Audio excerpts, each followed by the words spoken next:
let's talk about phrasing.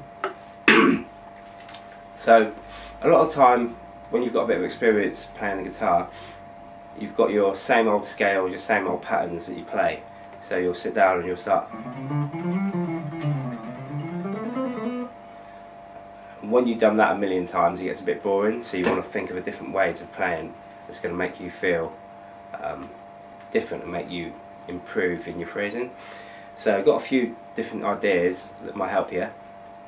So there I was just improvising in a C minor scale, so using the notes C, D, E flat, F, G, A flat, B flat, and back to C, which is the relative minor of E flat major.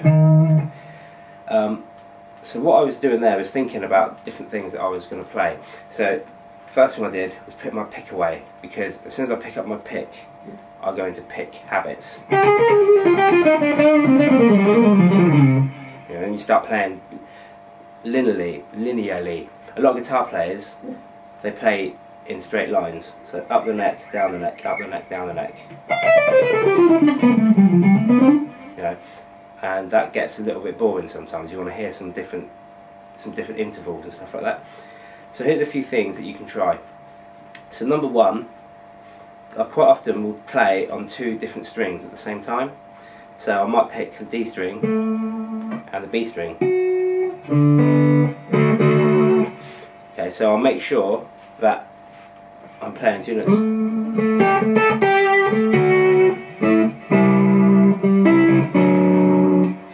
Or I might pick the E string and the G string.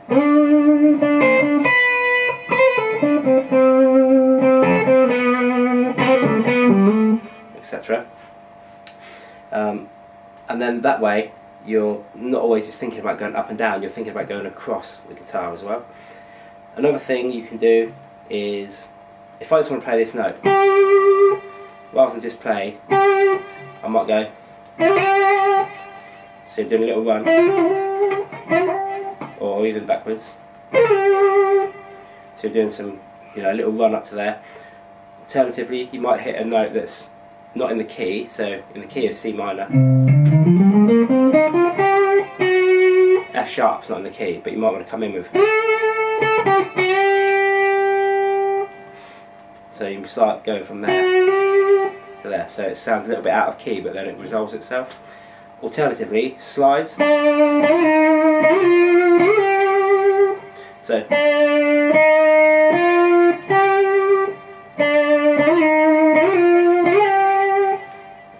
Again, they can be in the key or out of the key, depending on how you want it to sound. Bending and pre-bends. So again, if you're playing in the C minor pentatonic, you can just go.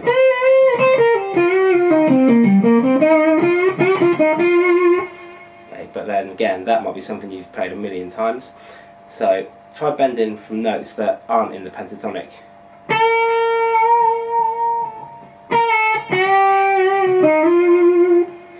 Okay, so it's the same notes, but it sounds completely different.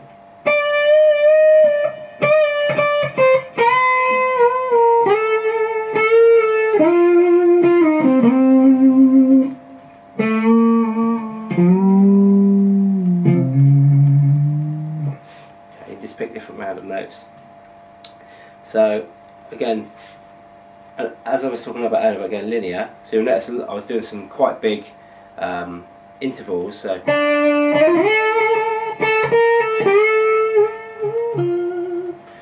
rather than just going, so you're going from low straight up, and you might want to put a little bend in there. Okay, again, right, let's get rid of the pick, because this makes me go into my old habits. And there's nothing wrong with getting your pick back out once you're used to playing in a different way. So try using your fingers is another good technique. If you never play with your fingers, just put your pick away for half an hour and just play in a key. So let's pick E minor.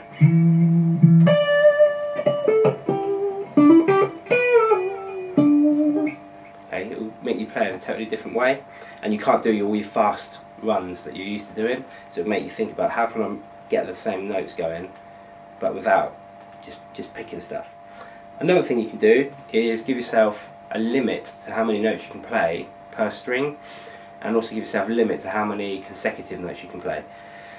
So, okay, let's pick E minor. So you might just go in. So let's say I'm only allowed to play 2 notes per string, and I'm not allowed to play more than 2 consecutive notes. So I couldn't go, because those 3 notes are all in a row. So I could go,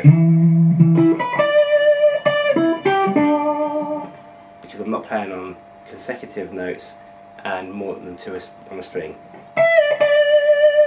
That's my 2 notes. I've got a move string. There's my 2 notes. Got a change string. Got a change string. Okay, so again, it changes how you play. You can also do things like give yourself a set number of notes you can play in a certain position. So if we're playing here, let's say I'm going to play 4 notes in this position.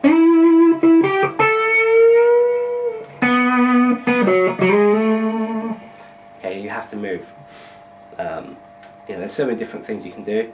Play a note, every 3rd note has to be out of key.